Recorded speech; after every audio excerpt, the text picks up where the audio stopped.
एवं यजमान परिवार, उनको भी खूब खूब प्रणाम, खूब खूब धन्यवाद।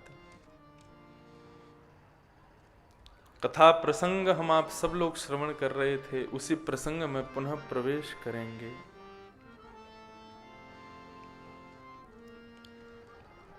श्रीमद् भागवत की कथा किसी फल की प्राप्ति के लिए नहीं सुनी जाती है, क्योंकि श्रीमद् भागवत स्वयं एक फल है और फल से फल की प्राप्ति नहीं की जाती, फल से रस की प्राप्ति की जाती है।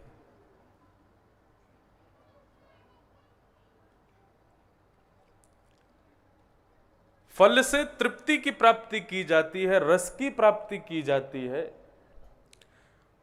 फल से नवांकुर बीज की प्राप्ति की जाती है, लेकिन फल से फल उत्पन्न नहीं होता। श्रीमद् भागवत की कथा जो चतुर्विध पुरुषार्थ के लिए कराते हैं, धर्म, अर्थ, काम और मोक्ष, बहुत सावधानी से सुनिए।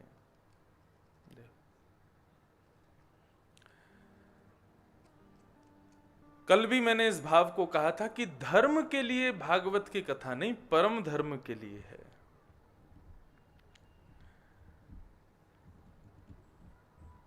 धर्म की प्राप्ति श्रीमद् भागवत से नहीं होती।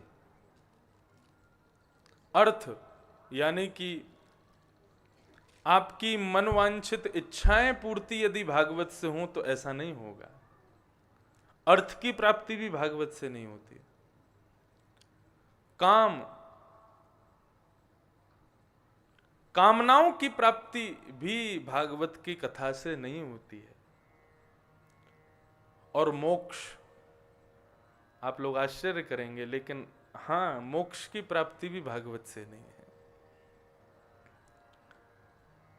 तो फिर भागवत ग्रंथ हमें प्रदान क्या करता है?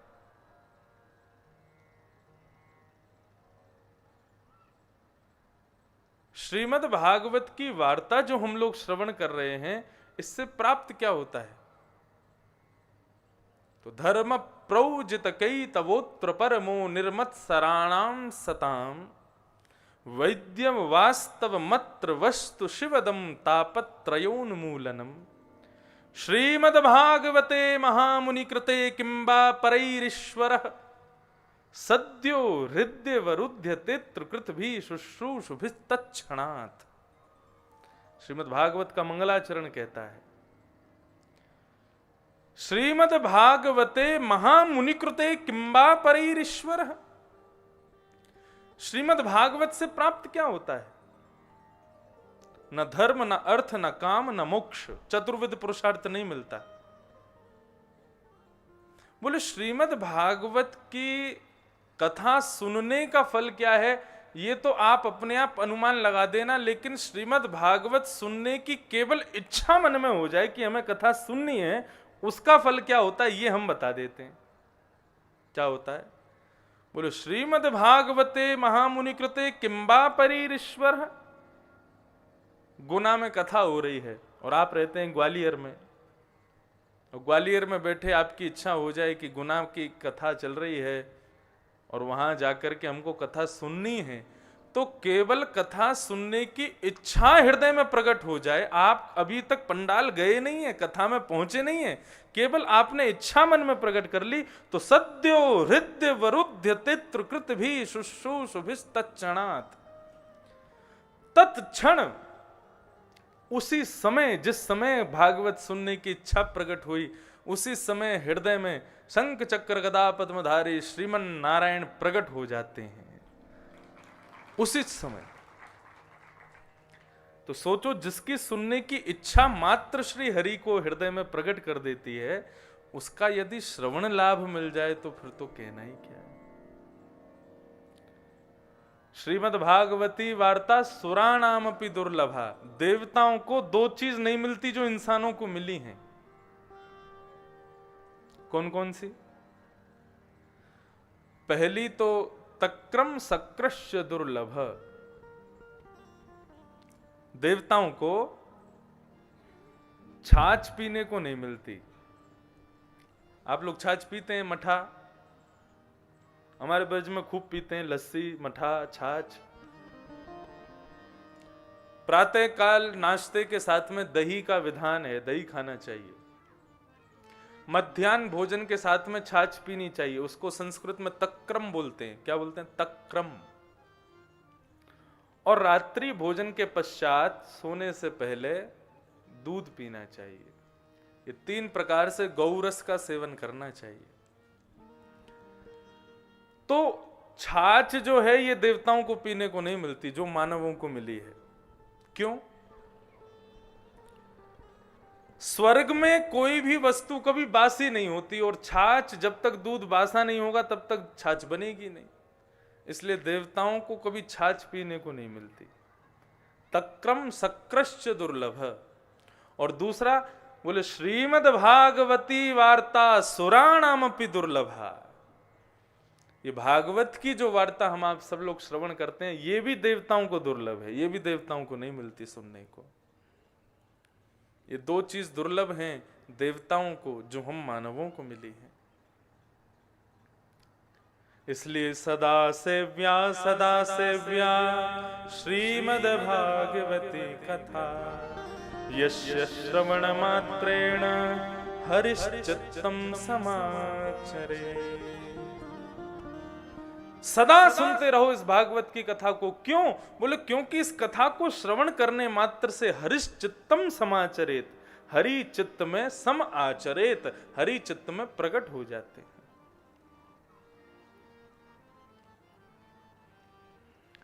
कथा श्रवण के बाद में परिवार के लोग, घर के लोग, मित्र लोग, मोहल्ले के लोग कहें कि हाँ भाई बदले बदले लग रहे हो, थोड़ा अंतर दिख रहा है, तो समझो हरिश्चित्तम समाचरेत, चित्त में हरि विराजमान हो गए हैं।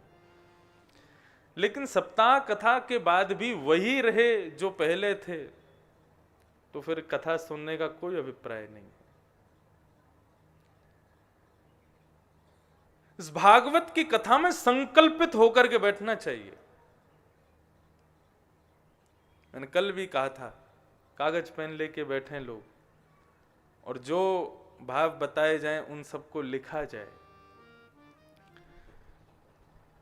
श्रीमद् भागवत की कथा में आने से पूर्व क्या किया जाए? तो सबसे पहले अपने अवगुणों को लिखा जाए कि मेरे अंदर कितने अवगुण हैं, ये सब मुझे पता है, मैं लिख दूं उनको। और फिर कथा श्रवण के बाद में अपने अवगुणों का कोई ना कोई भाव तो यहां पर बताया जाएगा, कोई ना कोई विषय तो यहां पर कहा ही जाएगा। उस अवगुण को दूर करने का भाव जैसे ही बताया जाए तो उसको फॉलो करना शुरू कर दो, उसको नियम से लगाना शुरू कर दो, और जब तक वो पूरा ना हो तब तक उसको करते रहो। जैसे ही हो जाए तो उस अवगुण को काट दो कि हाँ ये अवगुण मेरा चला गया, अब दूसरे अवगुण पे आ जाओ।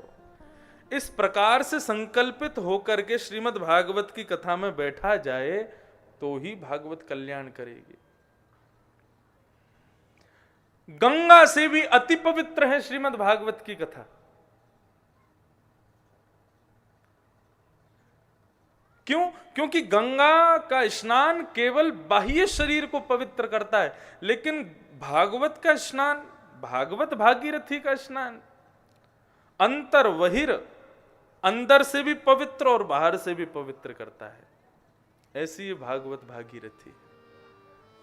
भगवान श्री हरि नारायण के श्री अंग से 2 गंगाएं निकली। एक तो निकली चरणों से निकली गंगा प्यारी जिसने सारी दुनिया तारी, और दूसरी निकली है मुख की गंगा। इन दोनों गंगाओं का भाव क्या है?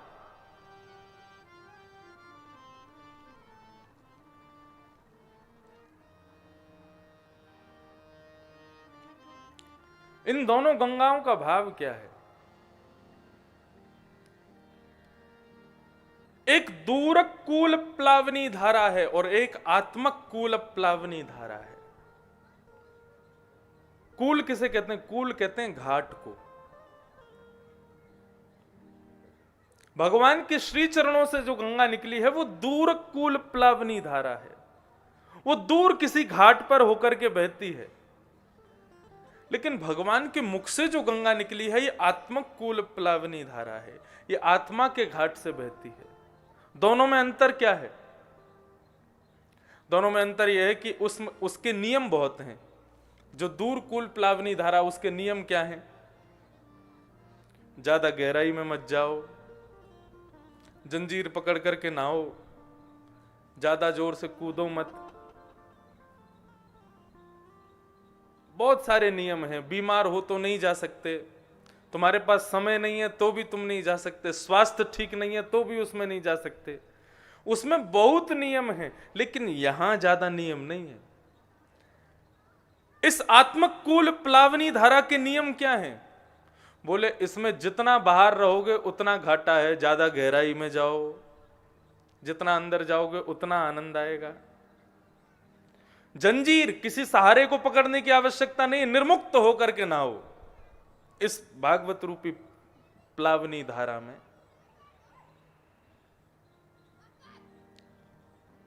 बाहर तैरना नहीं है, जितनी गहराई में जाओगे उतने श्रेष्ठ रहोगे, उतने बढ़िया रहोगे।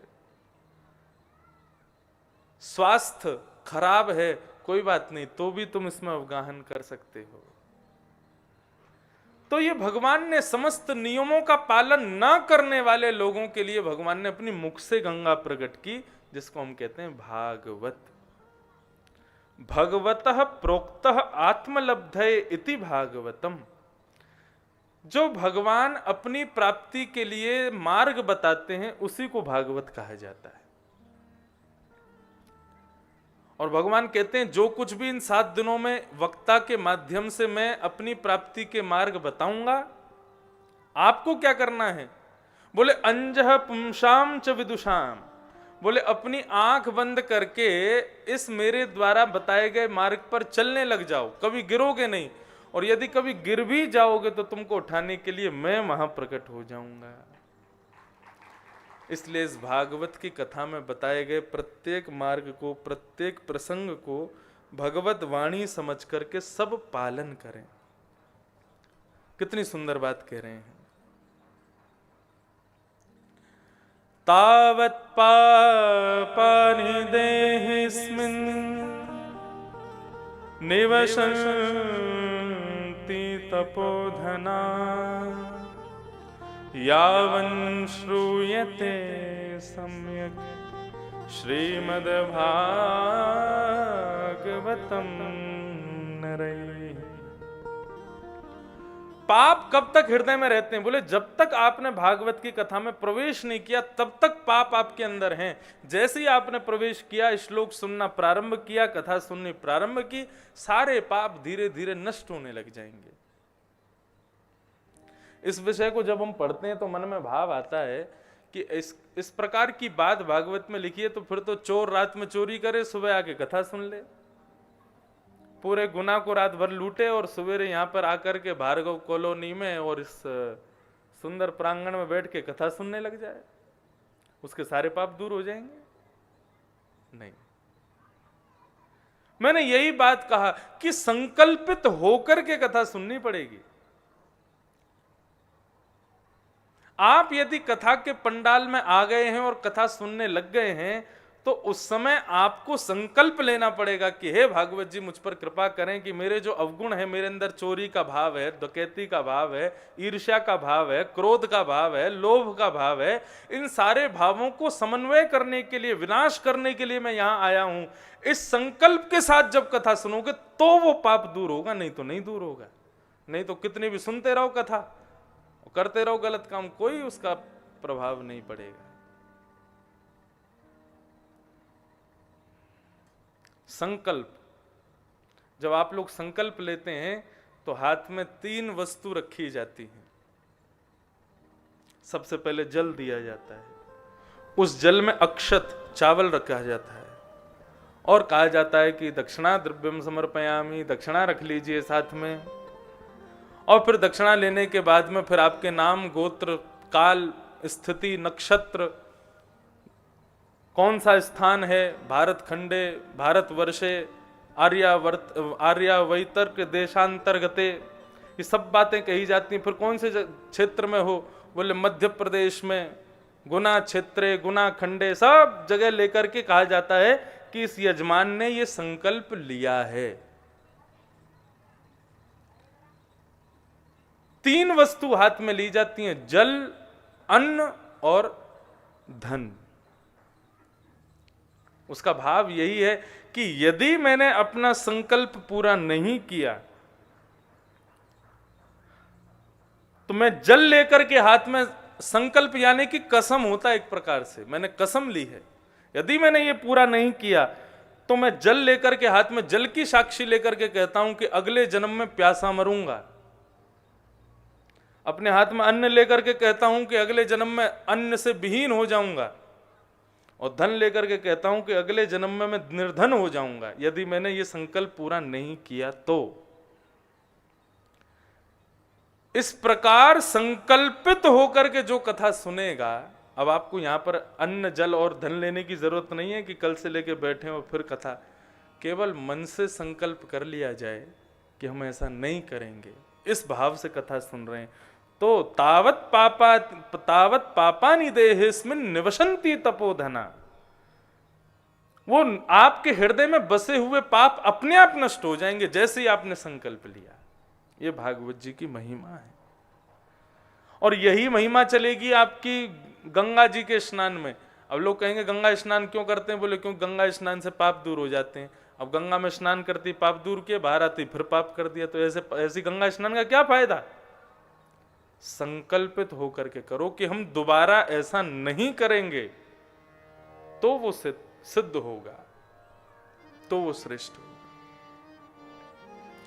श्री सूत जी महाराज मंच पर विराजमान हैं, भागवत की कथा हो रही है, नारद जी महाराज सुन रहे हैं, सनकादि ऋषि बैठकर के कथा कह रहे हैं। इतने में ही भक्ति ज्ञान वैराग्य जिनकी पुष्टता के लिए कथा हो रही थी, वे तीनों प्रकट हो गए और प्रकट होकर के नाचने लगे।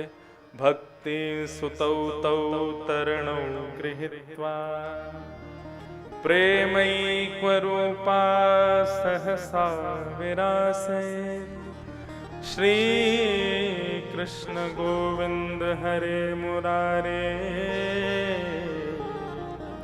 नाथेति नामानि मुहुर्वदन्ति। श्री कृष्ण गोविंद हरे मुरारे, हे नाथ नारायण वासुदेव, ये कीर्तन करती हुई भक्ति ज्ञान वैराग्य तीनों कथा के मध्य में प्रकट हो गए।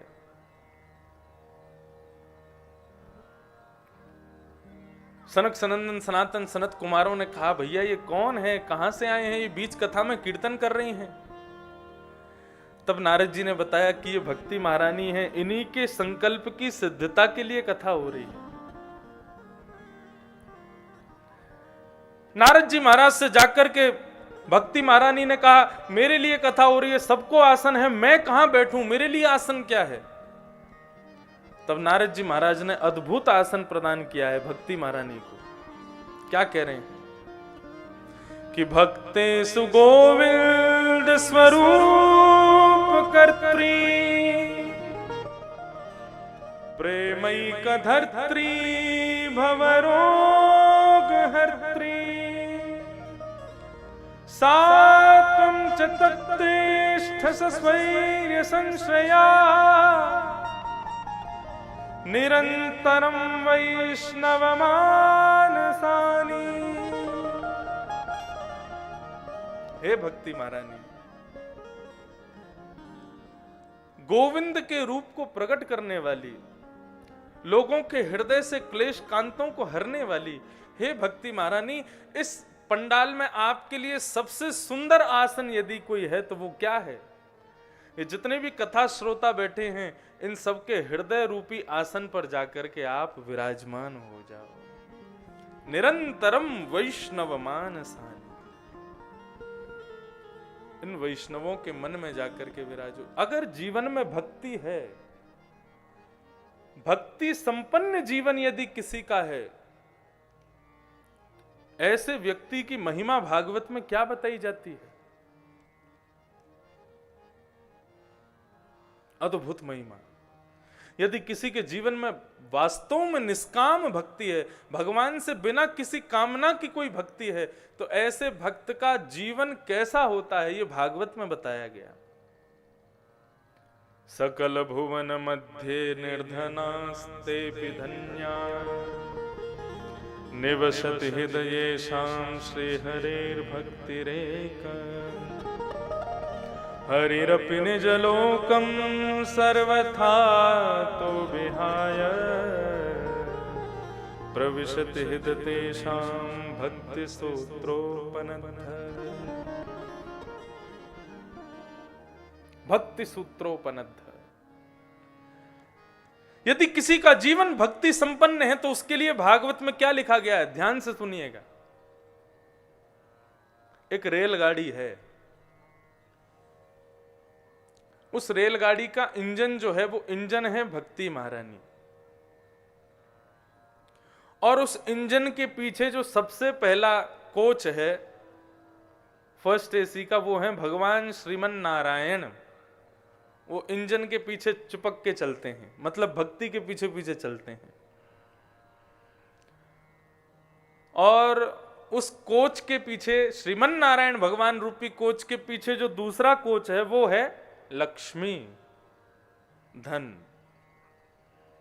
और उस लक्ष्मी के पीछे का जो कोच है वो कौन है, मानव, इंसान। और फिर उसके बाद कोच पे कोच जोड़ते चले जाओ, 33 करोड़ कोच हैं इस रेलगाड़ी के, लेकिन इसका इंजन कौन है, भक्ति। भक्ति महारानी सबसे आगे चलती है, उनके पीछे भगवान चलते हैं, भगवान के पीछे लक्ष्मी चलती है, लक्ष्मी के पीछे मनुष्य चलता है, लक्ष्मी के पीछे समस्त देवता चलते हैं। सबको लक्ष्मी चाहिए। लेकिन मानव यदि कथा रस का श्रवण करे, श्रीमद् भागवत का श्रोता बन जाए, तो उसने भागवत का श्रोता बनने का मतलब है उसकी सर्विस की जा रही है। यहां पर 7 दिनों में उसको बढ़िया किया जा रहा है, व्यवस्थित किया जा रहा है, अंदर से साफ सुथरा बनाया जा रहा है, उसकी अंदर की जितनी भी उसकी कमियां हैं उन सबको शुद्ध किया जा रहा है, पवित्र किया जा रहा है।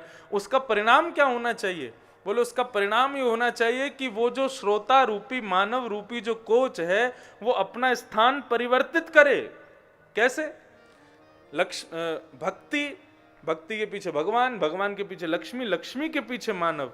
अब मानव जब 7 दिन कथा सुन ले तो फिर उसका कोच कहां आ जाना चाहिए, भक्ति के पीछे। तो कैसा डायग्राम बनेगा, भक्ति के पीछे मानव, मानव के पीछे भगवान और भगवान के पीछे लक्ष्मी।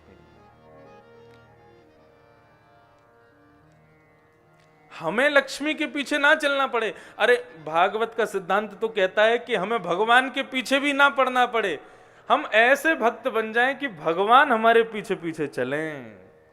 ये हमारी भक्ति की सिद्ध, इसको भक्त कहते हैं। वृंदावन में एक पीलू भक्त थे, उनका नाम था भोंदू। क्या नाम था, भोंदू। उनका असली नाम तो कुछ और था, लेकिन वो इतने सीधे थे कि उनको सब प्रेम से भोंदू बुलाते थे। बहुत बहुत प्रेम भरी कथा है, सावधानी से सुनना। जीव गोस्वामी पाद नाम के एक संत रहते थे, उनकी गौशाला थी, उनकी गौशालाओं का ग्वारिया, उनकी गायों का ग्वारिया था, उसका नाम था भोंदू। भोंदू पूरे दिन तो गाय चराता था और शाम को गौशाला में गायों को लाकर के दूध काढ़ करके, दूध आश्रम में देकर के और फिर प्रसाद आदि पाके रात में अपने गुरुजी के सब शिष्य बैठ करके प्रवचन सुनते थे। उन्हीं के बीच में भोंदू भी बैठ के सुनता था। गुरुजी रोज प्रवचन करते थे, भगवान की लीलाओं का वर्णन करते थे। आज श्रीपाद गोस्वामी जी अपने प्रवचन में भगवान की गौचारण लीला का भाव बता रहे थे कि कन्हैया गाय कैसे चराने जाते हैं। अब जैसे गाय चराने का भाव सुना तो भोंदू और ज्यादा ध्यान से सुनने लगा कि सुनूं तो सही, हमारे नंद नंदन गैया कैसे चराते हैं। ठाकुर जी जब गैया चराने के लिए जाने लगे, गोस्वामी जी प्रवचन कर रहे हैं और भोंदू सुन रहा है, समस्त शिष्य बैठे हैं, सबके बीच में भोंदू बैठ के सुन रहा है। भगवान गैया चराने जा रहे हैं, पहली बार गौचारण करने के लिए जा रहे हैं, तो मैया यशोदा ठाकुर जी की छोटे छोटे पनैया लेकर के आए। पनैया समझते हैं? पादुका, चप्पल। ठाकुर जी की छोटी छोटी पादुका लेकर के आई और ठाकुर जी के चरणों में पधराने लगी, पहनाने लगी। तो नन्हे से कन्हैया बोली, मैया जे तू कहा कर रही है? वो लाला तू गैया चरावे जावेगो ना, या हमारे तेरे पामन में कहीं कोई कांटो ना लग जाए, कहीं कोई कंकड़ ना लग जाए, ऐसे कोमल चरण है मेरे लाला के, तो या हमारे तेरे पामन में मैं पादुका पहना रही हूं। आपको ब्रजभाषा समझ आ रही है? उतनी कठिन नहीं है, थोड़ी थोड़ी आपके मध्य प्रदेश के लोग भी ऐसी ही बोलते हैं। का है कितने जा रहे?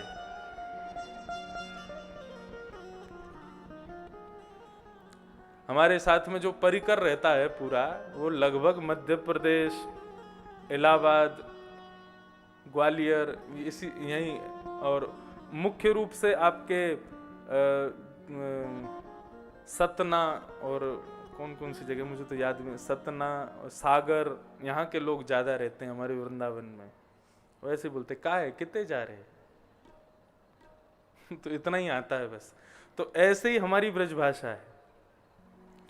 ठाकुर जी कह रहे मैया जे तू कहा कर रही है?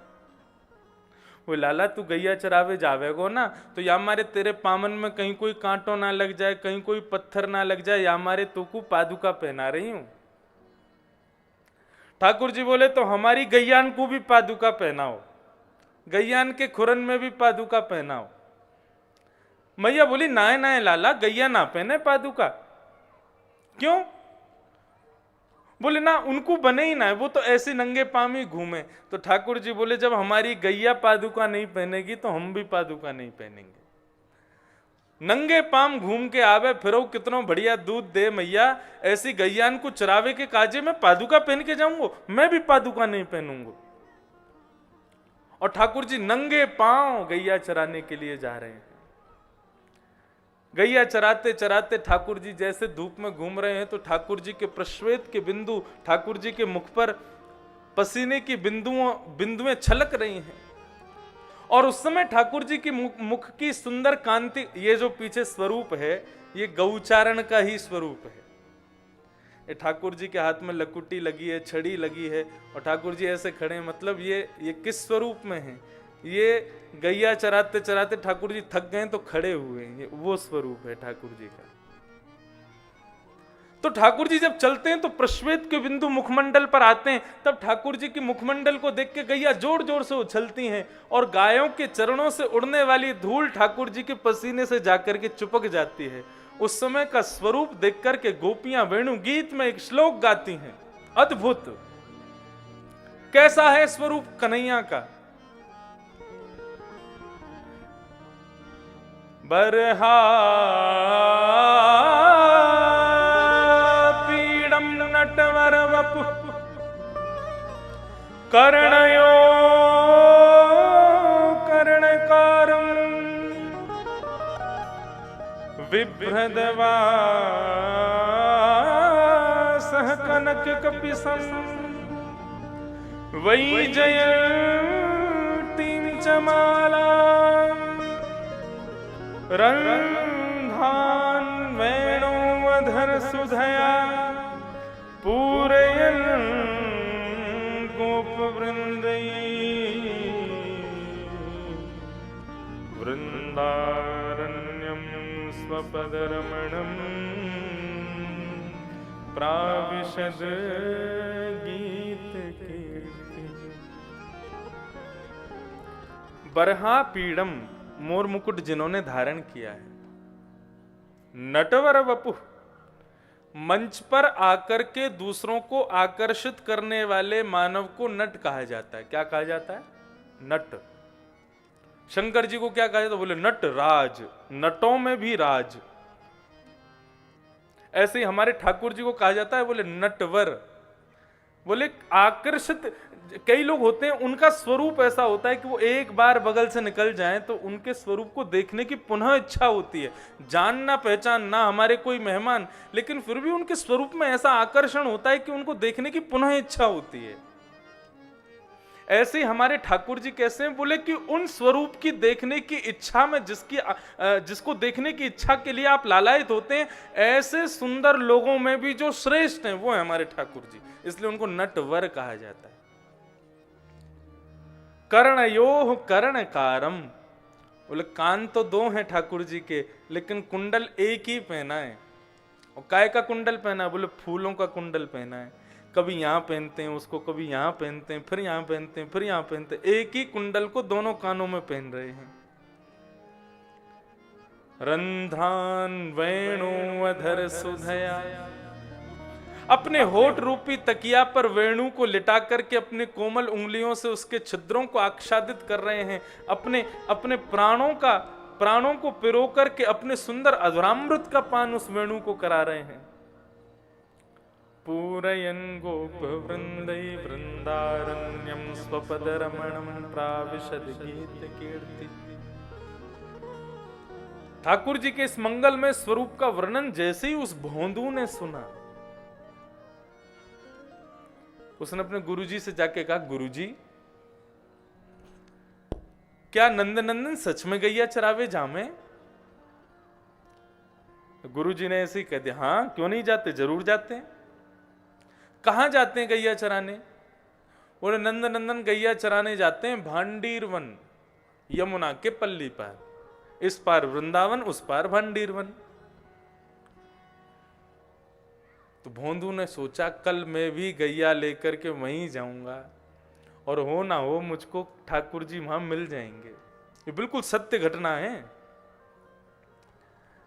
दूसरे दिन भोंदू अपने गौशाला की समस्त गायों को लेकर के और भांडीर वन की ओर जाने लगा।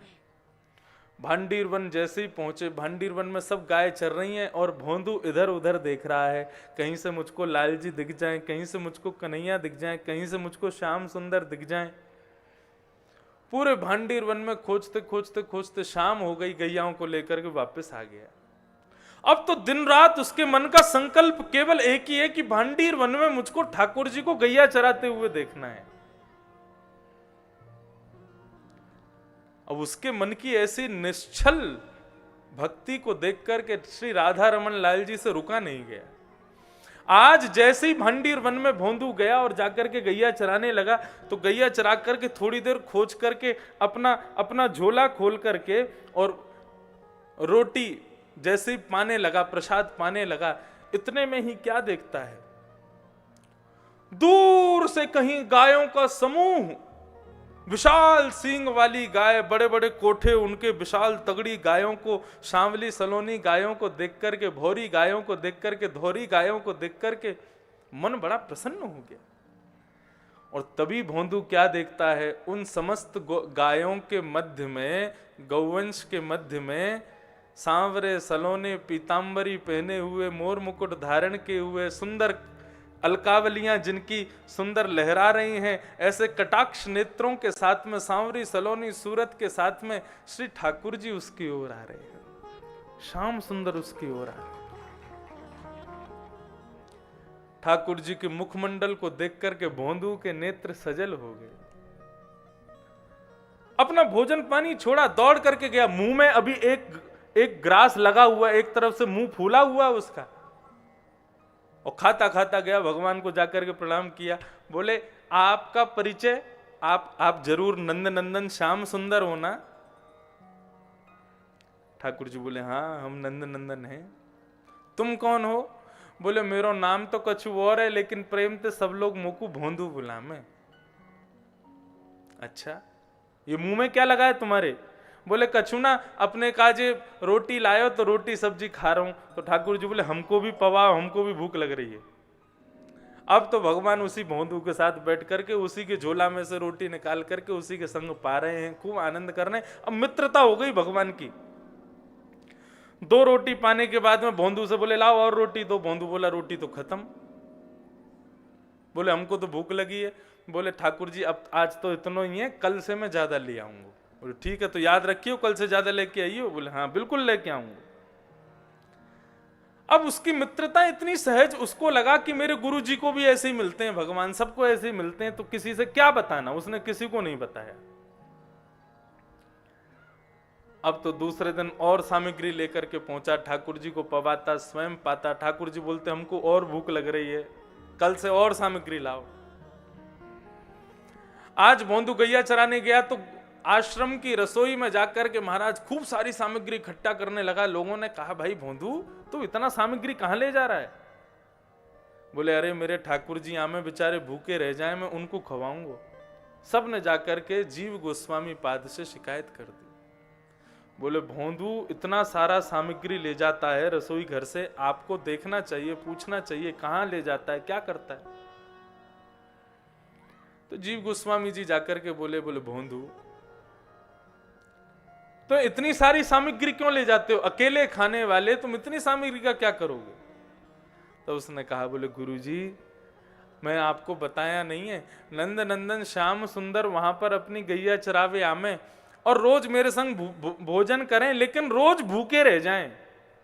या हमारे आज मैं खूब सारी सामग्री ले जा रहा हूं ताकि वे भूखे ना रहें। भोंदू के मुख से निकले हुए इन शब्दों को सुनकर के गुरुजी को लगा कि ये झूठ नहीं बोल सकता। कोई और बोले तो मुझे विश्वास नहीं होगा, लेकिन भोंदू ये कभी झूठ नहीं बोल सकता। गुरुजी ने कहा भोंदू तुम नंद नंदन से कहो ना कि वो हमारे आश्रम आवे और यहां आकर के प्रसाद पावे। और गुरुजी के आमंत्रण को सुनकर भोंदू बड़ा प्रसन्न हो गया। बोले अरे गुरुजी वो तो मेरे सखा हैं, मैं आज ही जाकर के उनसे कह दूंगा और कल ही उनको लेकर के आऊंगा, आप चिंता मत करो। बिल्कुल।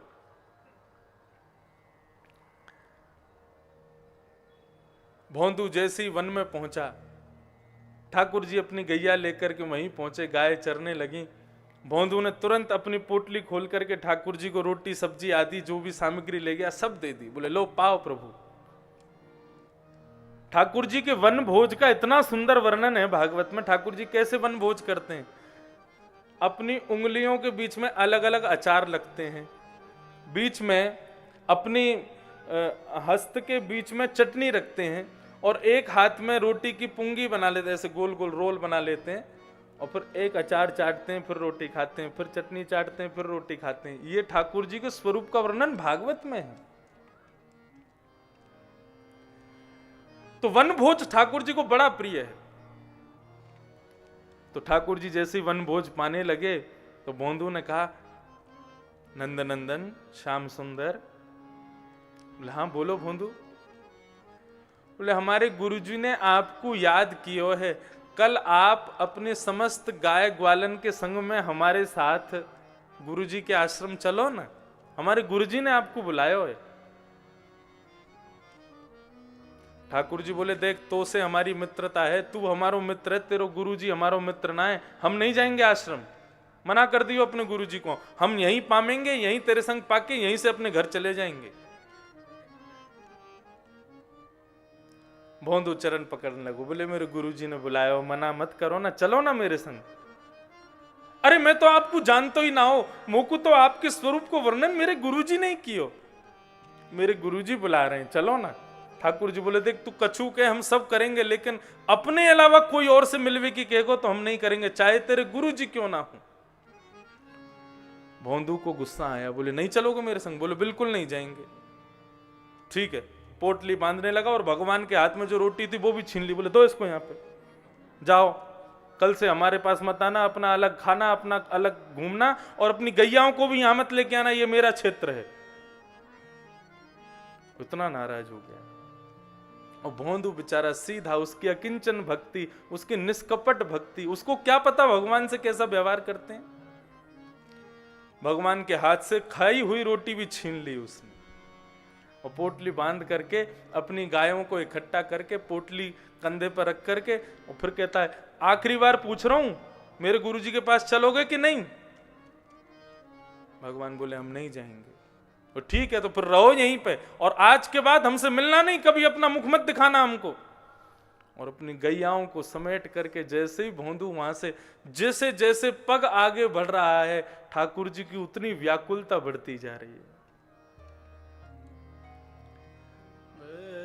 जब तक भोंदू दिख रहा था तब तक तो ठाकुर जी ने कुछ नहीं कहा, लेकिन जैसे ही भोंदू दूर चला गया और दिखना बंद हुआ, श्री राधा रमन जी के नेत्र सजल हो गए। दौड़े हैं अपने स्थान से उठ करके और दौड़ करके जाके भोंदू को उसका मार्ग रोक लिया और रोक करके उसके सामने खड़े हो गए। बोले भोंदू तू जो कहेगो सो करेंगे, लेकिन तू हमको छोड़ के मत जा। भोंदू बोलो मुझको एक ही बात बताओ, मेरे गुरुजी से मिलोगे कि नहीं मिलोगे? बोले बिल्कुल मिलेंगे, जरूर मिलेंगे, लेकिन तू हमसे दूर मत जावे। भोंदू ने ठाकुर जी को अपने हृदय से लगाया और जिस प्रकार दो मित्र एक दूसरे के गले में गलवैयां डालते हैं, ऐसे ही हमारे नंद नंदन श्याम सुंदर श्री राधा रमन लाल, असली घटना है, ज्यादा नहीं, 300-400 वर्ष पुरानी घटना है। वृंदावन के क्षेत्र में उस भोंदू बेचारा अनपढ़ गंवार ग्वारिया, उसके कंधे में गलवैयां डाल करके श्री नंद नंदन उन जीव गोस्वामी के आश्रम पधारे और आकर के उनको दर्शन दिया। इसको कहते हैं निष्कपट निश्चल भक्ति। ये भगवान को अति प्रिय है। श्रीमद् भागवत के कपिल विभूति संवाद में 4 प्रकार की भक्ति बताई जाती है। जब विषय आएगा तब मैं बताऊंगा वो 4 भक्ति कौन कौन सी और भगवान को कौन सी प्रिय है। अब विषय उठाए तो अभी बता देते हैं। उत्तम, मध्यम, अधम और कनिष्ठ, ये 4 प्रकार की भक्ति भगवान कपिल देवहूति माता को श्रीमद् भागवत के 3 स्कंद में, जिसको श्रीमद् भागवत का सांख्य शास्त्र कहा जाता है, श्रीमद् भागवत का दर्शन शास्त्र, वहां पर भगवान कपिल देवहूति माता को ज्ञान उपदेश कर रहे हैं और उसी समय में भगवान 4 प्रकार की भक्ति का वर्णन करते हैं। बहुत सावधानी से सुनिएगा। और आपकी भक्ति इनमें से कौन सी है खुद समझ लीजिएगा, और भगवान को कौन सी प्रिय है उसको समझ करके अब उस भक्ति से हमको वहां तक पहुंचना है, ये आप हिसाब लगाइएगा। देवहूति माता के पूछने पर उन्हीं के पुत्र भगवान कपिल अपनी मां को उपदेश करते हुए अपने वैष्णव भक्तों के 4 गुण और 4 प्रकार की भक्ति बता रहे हैं। अधम भक्ति कौन सी है? सबसे लोअर क्वालिटी की। भगवान कपिल कह रहे हैं, अभिसंधाय यो हिंसा दंभं मात्सर्यमेव वा संरंभी भिन्न दुग्धावं मयि कुर्यात् सतामस। तामसी भक्ति कौन सी है? तो भगवान कपिल कह रहे हैं, अभिसंधाय यो हिंसाम दंभम मात्सर्यमेव वा। मेरे नित्य दर्शन करने के बाद भी, मेरी नित्य कथा सुनने के बाद भी, मेरे नित्य संत वैष्णव भक्तों का संग करने के बाद भी जिस व्यक्ति के हृदय में दूसरे के प्रति हिंसा का भाव प्रकट होता है, दूसरे के प्रति ईर्ष्या का भाव प्रकट होता है, दूसरे के प्रति मात्सर्य दोष प्रकट होता है, ऐसा व्यक्ति मैया वो तामसी भक्त है, मुझको प्रिय नहीं है। अब रावण है, उसका नित्य नियम है शंकर जी की पूजा करना, लेकिन ऐसी शंकर पूजा का क्या फायदा जिससे तुम हिंसा नहीं रोक पा रहे हो, जिससे तुम दूसरों के प्रति ईर्ष्या नहीं रोक पा रहे हो, जिससे तुम अपना चरित्र नहीं सुधार पा रहे हो। ऐसी पूजा भक्ति वास्तव में आपके स्वभाव में परिवर्तन नहीं हो रहा और उसके बाद भी आप भक्ति कर रहे हो, तो ऐसी भक्ति, ऐसे सत्कर्म भी आपके पाप ही बनते चले जाएंगे। चढ़ाते तो हो रोज शंकर जी पर जल, लेकिन अपने नेत्रों को आज भी शिकारी बनाया हुआ है, अपने स्वभाव में अभी भी मात्सर्य दोष है। तो ऐसे हाथ से जल चढ़े हुए जल से शंकर जी प्रसन्न नहीं, दुखी और हो जाते हैं।